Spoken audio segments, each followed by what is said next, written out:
Welcome to the Franchise Founders Podcast, where you'll hear right from the source how people like you have been able to buy and build their businesses across different industries all over the country.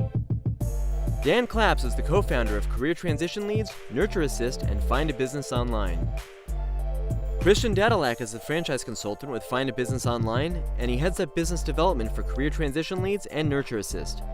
He also runs an independent franchise consulting business, The Franchise Guys.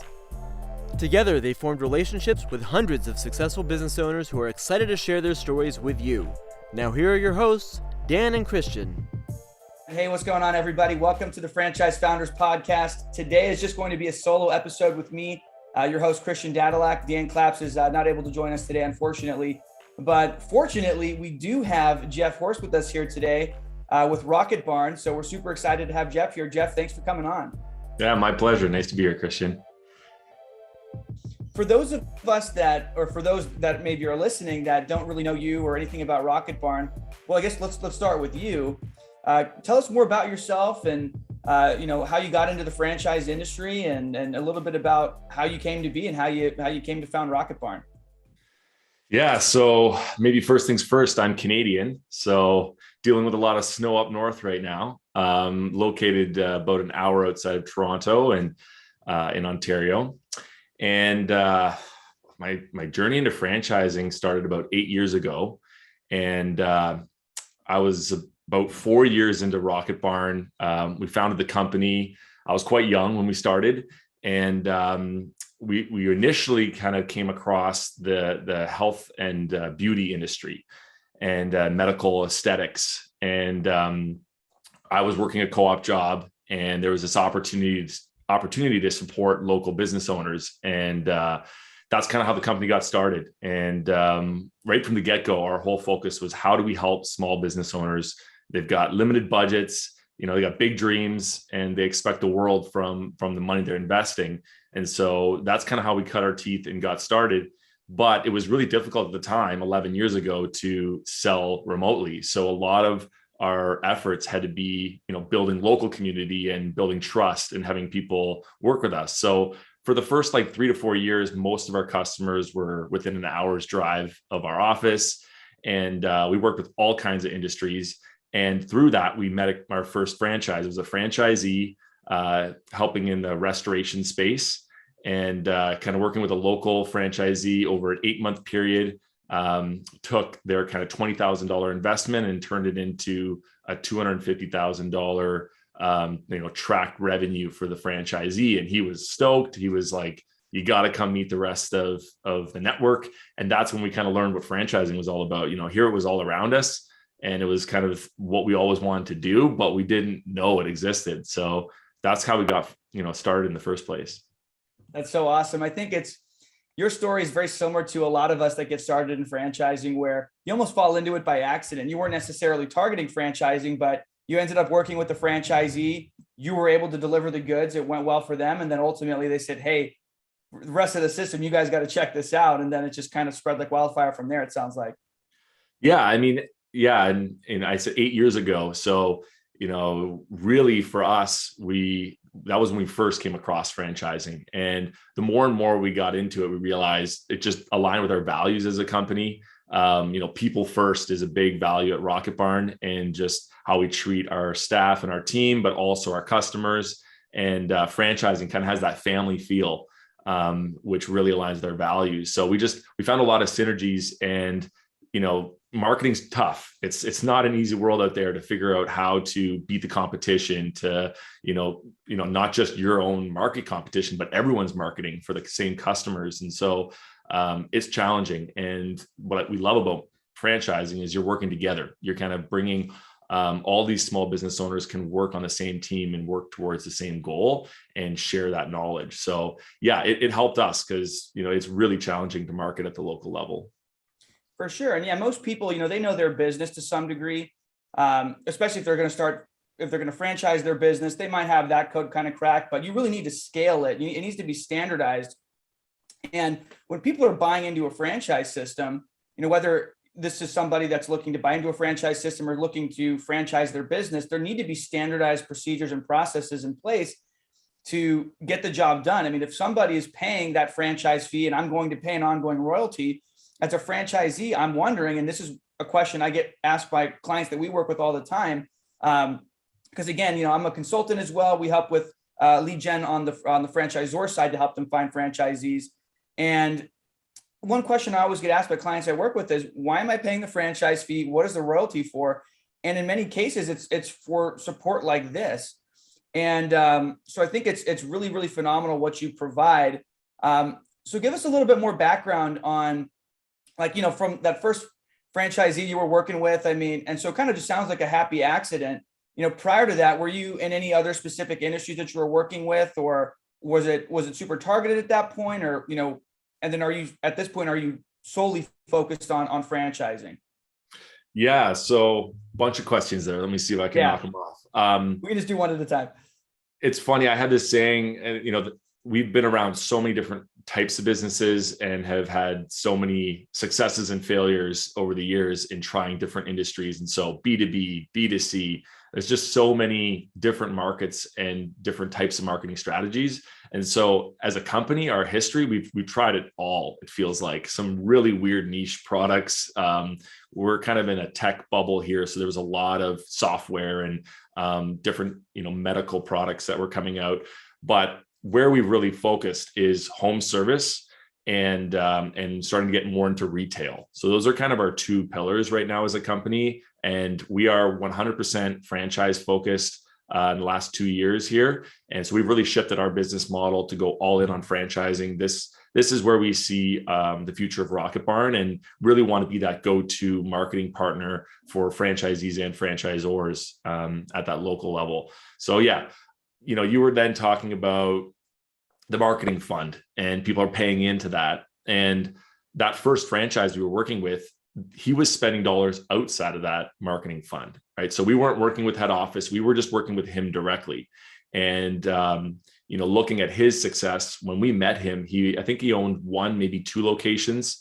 And, you know, in the lifetime we've worked with him, he's continued to acquire more locations. And he actually ended up stepping into the president role of the franchise network. That was just kind of the mindset that this guy had. And I really see the successful franchisees, they spend on top of that marketing fund. And, you know, every brand is different on where those dollars go. But to me, it's more brand activities that those dollars go to. But you as a franchisee, my encouragement is always, you should be spending on top of that and to activities that are driving leads and really tangible results at the local level for you, because you shouldn't cap that at 2%. That should go, if it's returning results, that's how fast you can scale. And we love working with, you know, the brand new franchisees who become franchise of the year, you know, rookie of the year. A lot of brands have awards, and it's always the people who are spending the marketing dollars and taking the risk to grow their business. Absolutely. Yeah. I mean, I think it's so important for franchisees and franchisors both to really consider and look at marketing, not just as an expense, but really as more of an investment, because like you said in your example, I mean, you were able to help that franchisee when you first started working with him, you know, multiply his and grow his initial investment by leaps and bounds. So it's important to look at it as an investment, because you're either growing or you're dying. And if you're not investing into marketing, you know, you're likely dying. So it's important to make sure you're doing that. Something you did mention as well, which I found interesting, is you mentioned that right now the focus at RocketBarn is to focus really on home services and retail. And I'm curious, you know, why is that?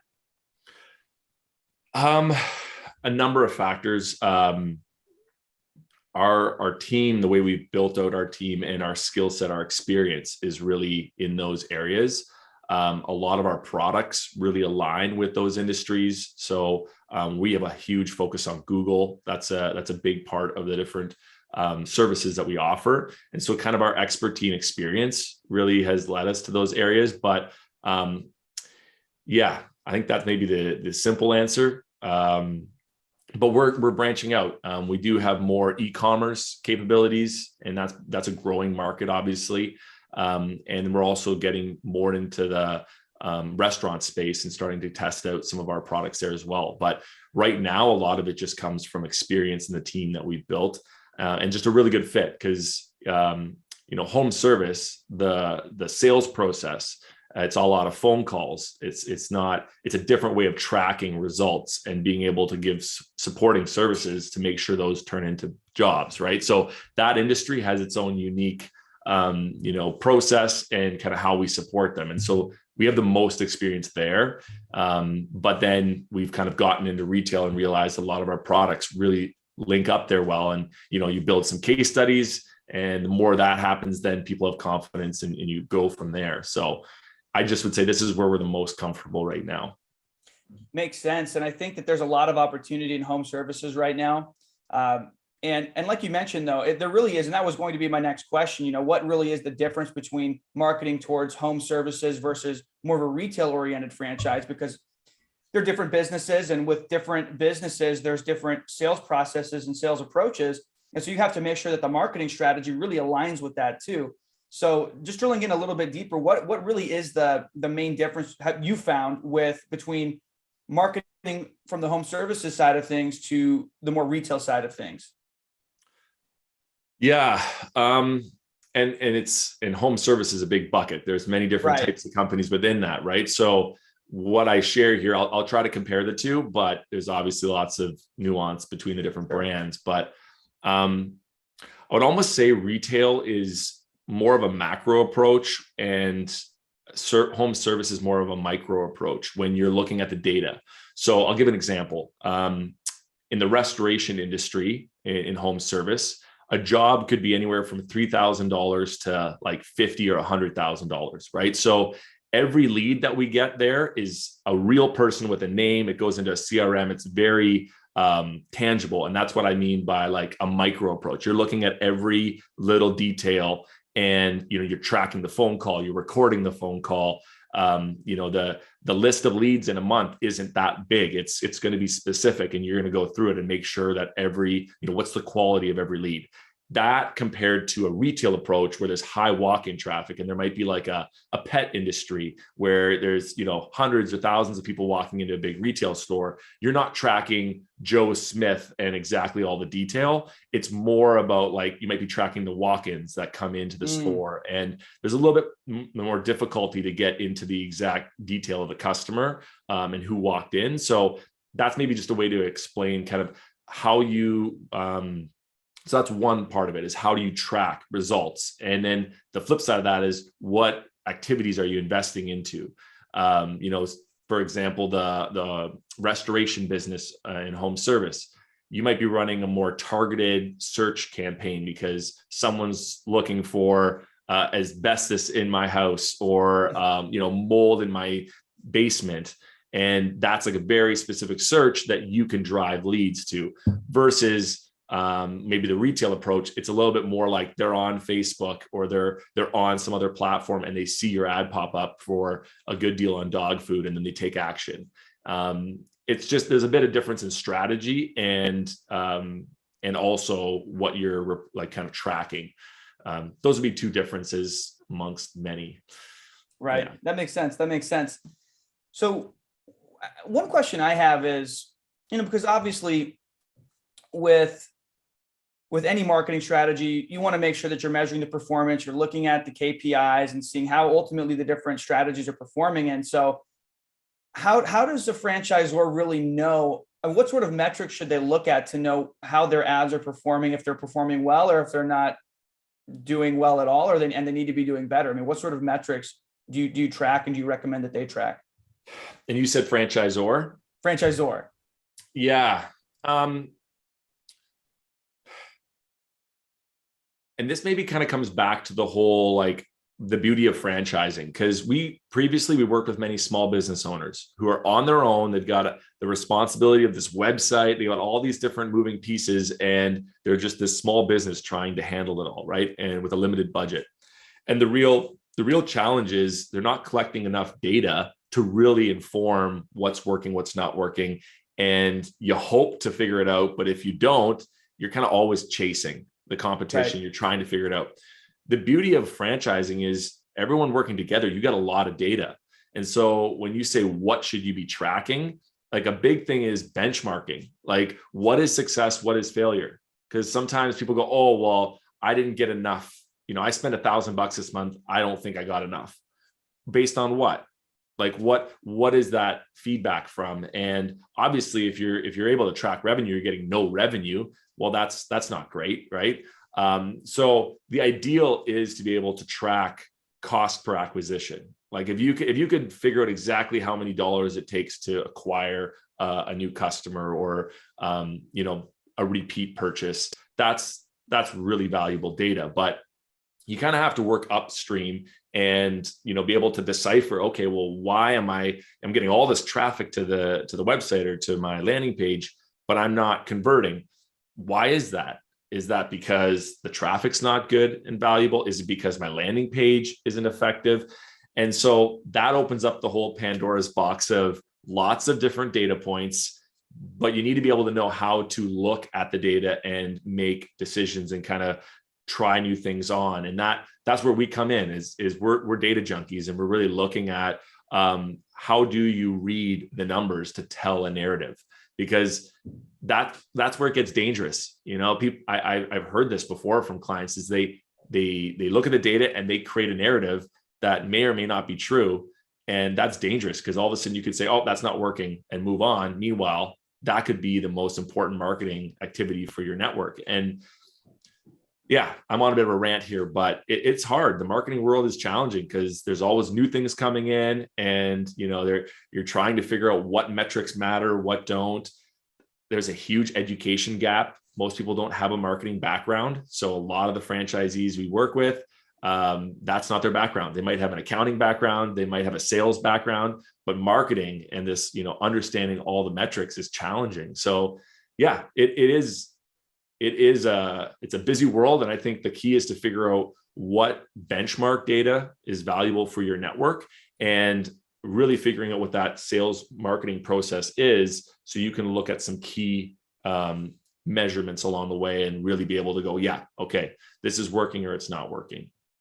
Absolutely. And I think it's such great advice to let people know that to be careful what narratives that they're telling themselves or what narratives they're convincing themselves of, because if, like you said, if you don't know how to analyze the data the right way and really look at it and see not what story you think it's telling, not what story you wish it was telling, but what's the story it's actually telling, because it's easy to look at, there's different indicators, there's leading indicators, there's lagging indicators, and you have to know what is what. And so you have to be able to filter and categorize them into what the real story is. So I think that's absolutely critical, and being able to have a partner to help out with that, I think is insanely valuable for any franchisor, and franchisees obviously too. So these days, I imagine, because we met at what was it, the IFE originally, right? Or was it Springboard? I think it was the IFE.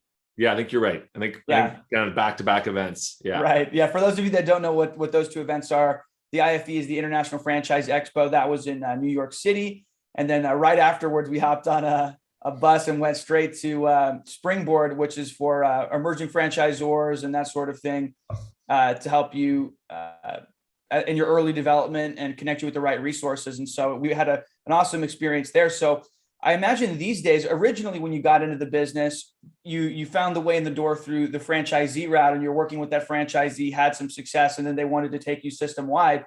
Nowadays, are you working more directly with franchisors, and what does that typically look like? Yeah. So, right. I mean, what we've realized is that initial situation that happened, that was because we were naive. We didn't know what was going on, and we just worked with that franchisee, and it worked out. The next step was being introduced to the head office, and then we kind of built relationship. We actually got invited down to Myrtle Beach to their national convention, and then that opened up a bunch of doors, and we kind of got into the network. But currently, we would always engage with the franchisor. You want to make sure for us, we want to make sure that even if we're running a pilot with some franchisees, they're aware of what's going on. We're compliant with the brand.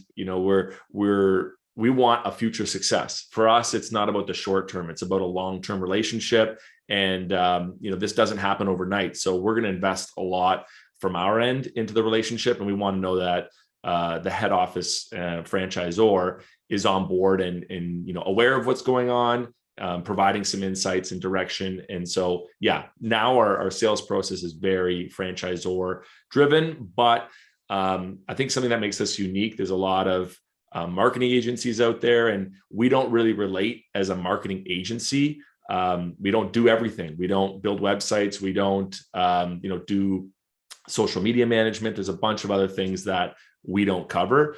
Our focus is really about helping your franchisees master their local digital marketing. And so it's very specific. And does it sometimes get into the marketing fund? Yes. But most of the time we're actually working on projects to expand the marketing dollars, because the franchisee always feels, hey, I'm spending all this money, 2%.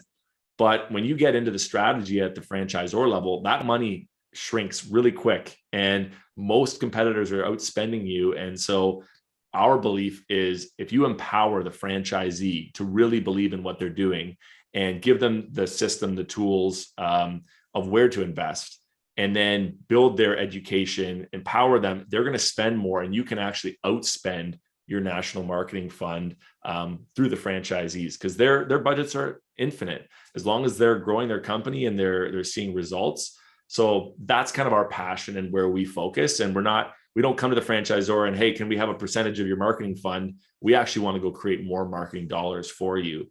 That's our approach. I love that. I absolutely love that. I think that makes a ton of sense. And so I guess my question then would be, when should a franchisor bring you on to help their franchisees, and when are they maybe a little bit too early stage to bring on a company like you to really offer that premium level service? Yeah, that's a good question. I mean, our focus is kind of historic. Like, most of the brands we worked with have been over 100 units. That's kind of where we've worked. But we're realizing that's a more mature brand. So we're starting to create more of an emerging kind of 50 to 100 unit package, which is very similar.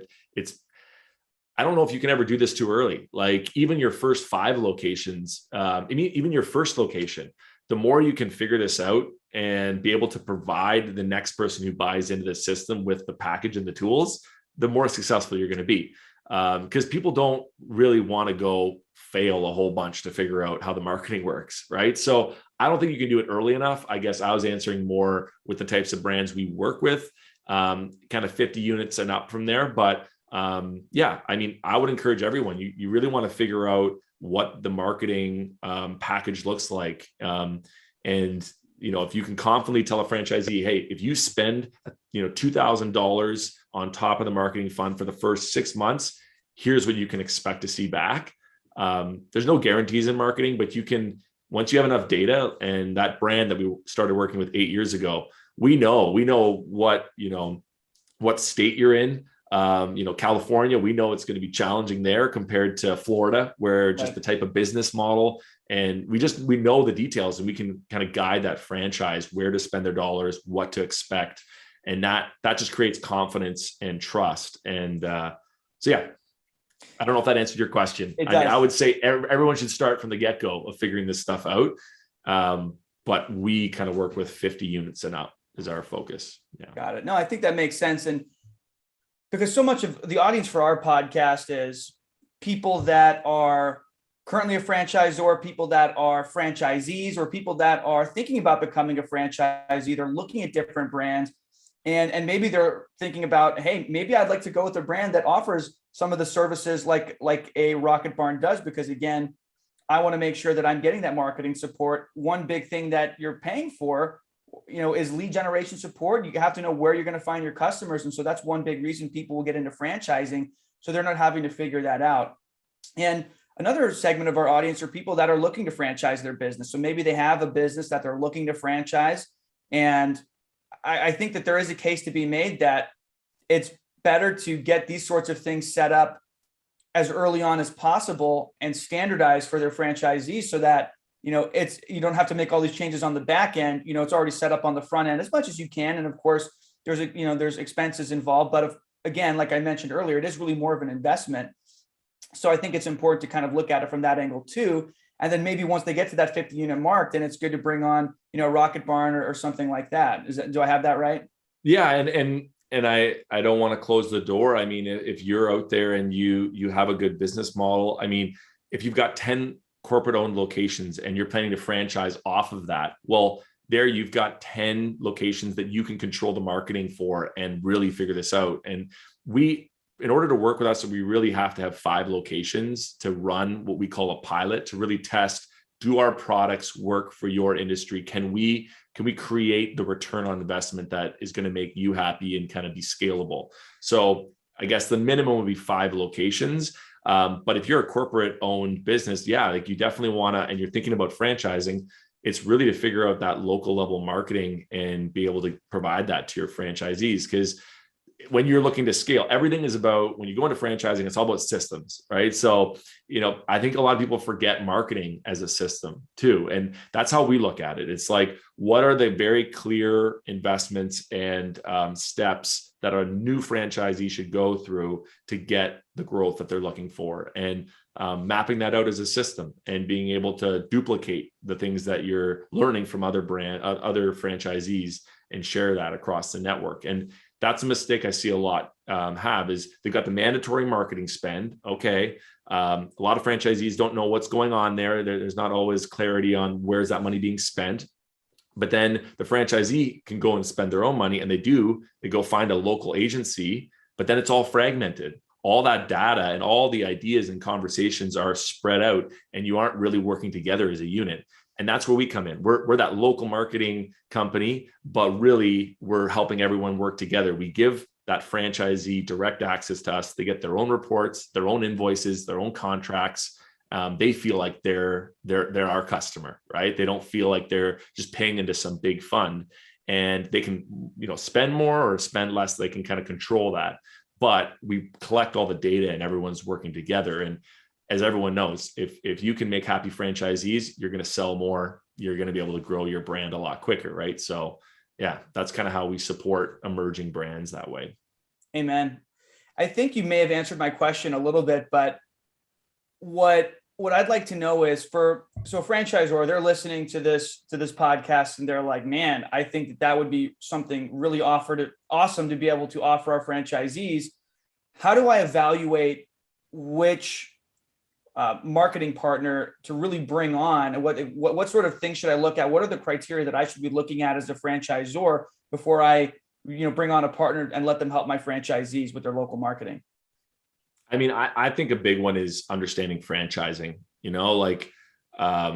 We've been in it for 8 years in terms of experience with clients, but I still feel new in some ways too. There's so much to learn. And as we've shifted our focus on franchising, I really think it's a differentiator to have an agency or a company that's working with you on marketing that understands what franchising is all about. And, so I think that's an important thing. Also being able to scale with you, right? So if you're going to grow and you're building this up, is there a partner that's prepared to scale and support your growth as you go? And then figure out really, a big thing for us is just being honest, say it how it is. We're the type of company that if we can't do it, if we're not good at it, if it's not our forte, we don't try to do it all. We say where we can support you and where we can't. I was just on a call with a franchisor the other day, and he was saying, I have 3 objectives. And one of his objectives was Fran Dev marketing. And I'm straight up like, that's not us. That's not our forte. But a lot of times people work with a company where they do it all. And, that's not our specialty. That's a very different type of marketing. But when it comes to the, franchisee consumer side, we got your back. And I think ask questions and really look, is the other, company just trying to do it all? Do you feel that they can be specialists in everything, or, where do you really feel like you can trust them? And then, you should always ask the tough questions, where's your proof? Where's the clients? When, talk to clients, find out how they support franchise brands. A big one for us is we invest heavy in human capital, talking to franchisees. We've just found that franchisees need high touch. They need to be, corralled and kind of educated, feel like there's a relationship, build trust. And, we don't skip over that. We really invest heavy, because if they don't feel confident, they stop investing, and the whole thing doesn't work. So those are just a couple things maybe to look for in a marketing partner. Yeah. I think that makes sense. And I think absolutely something to be said about really staying in your lane and knowing who you are, who you're not, what you're good at, and what you're not, and really specializing in what you specialize in and staying in that lane and not trying to be a jack of all trades, because I think you're going to be able to, in my mind, it's better to move a mile in one direction versus a millimeter in a million and one different directions, and to really be able to deliver those results for, at the franchisee level. I think that's critical. So I think there is something to be said about working with a company that specializes in one specific thing, and they know their secret sauce, their sweet spots, they know their lane, and they stick in it, and they're willing to say no to opportunities that might pay them some money, but ultimately they know they're not going to be able to deliver the right kind of results, maybe, or maybe that's not their business model. And so that's, I think that's just integrity, really, is just to kind of stick with your lane. Yeah. And I would take it even further in terms of just think about all the marketing channels and opportunities there are. And if you're an emerging brand, you've got even the big brands, their budgets are finite. Like marketing, there's only so much money, and you've got to go achieve some big outcomes, and there's always lots of pressure, and you're trying to deliver. And I find that a lot of times, you just said, going in too many directions and not going deep enough. That's a big mistake that a lot of companies make. And so you don't want to be doing everything, because you won't do it well. You really want to focus on the areas that are most important with your type of business. Who is your target audience? All the classic things in marketing of really figuring that out. It's a busy world out there, and it's easy to get caught up in the hype and the excitement. But is TikTok really driving leads for your business right now? Is that the best place for your new franchisee to spend 10% of their budget, or is it better to really focus it and make sure that the results are tangible and clear? And so it can easily get distracting, and you can do too many things not well. For sure. One question, we'll have a couple more questions here, then we'll wrap up, because we've been going for a little bit. But if you were given $10,000 tomorrow, and I know $10,000 in today's world isn't a whole heck of a lot of money, but just for the sake of having a focused question, you have a finite amount of money. If you had 10 grand, or even call it 20 or something like that, what would you advise? And I'm sure it's dependent on the franchisor and their business, but where would you say, like, hey, is it Google that you'd be putting that money into? Is it Facebook ads? And what's the number one place you'd be going to, would you say? Yeah. That's really hard to answer when I don't know who the business is, because it's so dependent on the product, the market you're serving. So can you give me a little bit of context? Like, sure. What's the brand? Give me an industry. I'm a painting franchise. Okay. You're a painting franchise. That's good.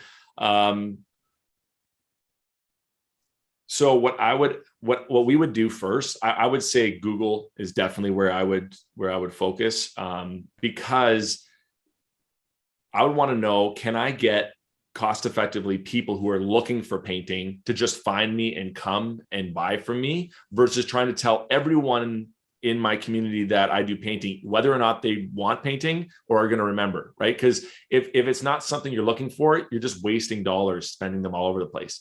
Now, mind you, that's branding. And so there's an argument that said, well, you should be branding and make sure people know who you are, so that when they want you, they're going to come to you. But if you only got 10 grand and you've got a local market, I would probably look at Google pay-per-click and see, is there a search volume of people looking for painting services within a kilometer, or like a mile? There's my Canadian kilometer radius, mile radius, or a few miles around where my market is, and drive those people to a clear page that says, this is what I do. This is why you should work with me. Here's my reviews. Come talk to me, and record those phone calls, track the leads. That's where I would, if I only had 10 grand, that's where I would spend the money. But I would also take a look at, like, how expensive is it? Are the clicks ridiculous? Am I even getting the quality leads that I'm looking for? And there'd be other products that might make sense to test a little bit with that. But yeah, that's where I would look for that kind of a business in the first place, as opposed to Facebook advertising. I think I would more go that route. Absolutely. It's so, just from listening to you, that's why I think it's so critical to work with someone that really knows what they're doing and has the experience in this space, because I noticed the types of questions you were asking. They're very focused, pointed questions that if you don't know, you don't know. And so if you're not asking the right questions, you're not getting the right answers. And so it's important to work with somebody that can really get you to ask those right questions. So funny you say that, because as I'm talking, I'm like, I didn't even ask you any questions. Like, are you selling a commercial or is it residential? Or, what kind of services do you offer? Do you offer high-end paint services or just, get her done kind of paint services? And that'll change who you're going after, what the strategy will be. And so, yeah, it's funny. I kind of feel like I butchered that in terms of because it's all about asking the right questions and really making sure that the business strategy lines up with the marketing strategy. And yeah. For sure. Well, you were asking questions about the metrics that they should be looking at, and as far as the marketing is concerned as well. How do they know if it's doing well or what needs to be tweaked? Is the cost per click really, really high? I mean, so those are important metrics to look at. And if you don't know what metrics to look at, then you're kind of dead in the water. Yeah. And I mean, the easy one is Google has all the data on how many people search in your community for your keywords. Like, do people even look for painting companies? Are they all looking for cheap paint companies? All that data exists. And so before we even dive in, we actually research that, and you're able to see, okay, there's 3,000 searches a month, and here's what the average cost per click is. All that data exists before you even spend a dime. So yeah, it is about asking the right questions and figuring that out. Yeah. Absolutely. All right. So last question here, and I'd be kind of remiss if I didn't ask this question. So obviously we've been in the pandemic now for almost 2 years at this point. And so how has the marketing landscape really changed pre-pandemic, during the pandemic, and then hopefully post-pandemic? And you're talking about for our customers? Yes. I mean, e-commerce is, our retail clients, e-commerce is becoming one of our retail clients was able to kind of avoid e-commerce for a long time, and through the pandemic just can't. So I think just being more accessible online and being that trend was already happening. It just got ramped up. And people now need to have their storefront has to be online, right? Like your website, if it doesn't have that feel that you're looking for and that connects with your brand, that really hurts, because that's where people go to first. And I don't know. I think everything just got amplified. In terms of our customers, not a lot of stuff changed in the home service space. I mean, certain markets just went bonkers. Some shut down. Some you found out were kind of recession proof. So it was interesting to see what the data showed. But in terms of marketing strategy, I don't think there were any major shifts for our clients that come to mind. I think some of our clients innovated well and created marketing and products that aligned with kind of a COVID world. And that was really important to be relatable. So there were certain little tweaks, but in terms of core, where money was being spent, and even results, for the most part, that didn't really shake too much. I just think that the online world is more important than ever. And as people want to, if you are behind because your restaurant's been closed for 6 months, well, everyone now is competing. And so the competition's gone up. But if you just sit there and open your doors and hope things happen, good luck. Right. So it's put a lot more pressure on marketing and making sure that you're getting your name out there and driving traffic. But I don't have any big zingers for you or any big golden nuggets here. I can't think of any right now. I mean, there's some new products out there and there's new ways, but that's not making up the majority of the work we do. It's still the good old stuff. I mean, Facebook went through a big change. I don't know if that was COVID related, but just with their iOS system and their lack of tracking, I mean, they took a huge hit from us kind of marketers. The trust in Facebook has gone down quite a bit. And I know some brands that used to lean on that for success are diversifying because they're seeing a huge drop in the results. So that's probably the biggest shift, has been Facebook kind of taking a bit of a nosedive. Got it. No, I think that's all really great stuff. I think more than ever, you hit it nail on the head. You have to be online nowadays. It's just, I mean, it's already been a necessity, but even more so. I mean, you're not going to survive if you're not online and if you're not doing these sorts of things. So So yeah, I think we can wrap up now. I think, Jeff, this was really, really informative. I think this was very, very helpful to franchisees at the local level, franchisors that are thinking about bringing on a partner like you, and for those that are looking to franchise their business too. They really see the importance of helping their franchisees with that local marketing. And so thanks so much for coming on. Where can our guests find more information about you and connect with you if they wanted to learn more? Yeah, no, appreciate you having me on. This was great. You asked some great questions. Probably the best place to find me is LinkedIn. Look up Jeff Horst and you'll see my mug on there, and happy to connect with anyone who wants to reach out. We try to interview franchisees, get into people's stories and be able to talk about this. And I share a lot of that content on LinkedIn. People can reach out to me directly as well. My email, jeff@rocketbarn.com, and happy to chat with anyone who has questions about this as well. Perfect. Awesome. Well, thanks so much for coming on. Thanks everybody for listening, and we'll see you on the next one.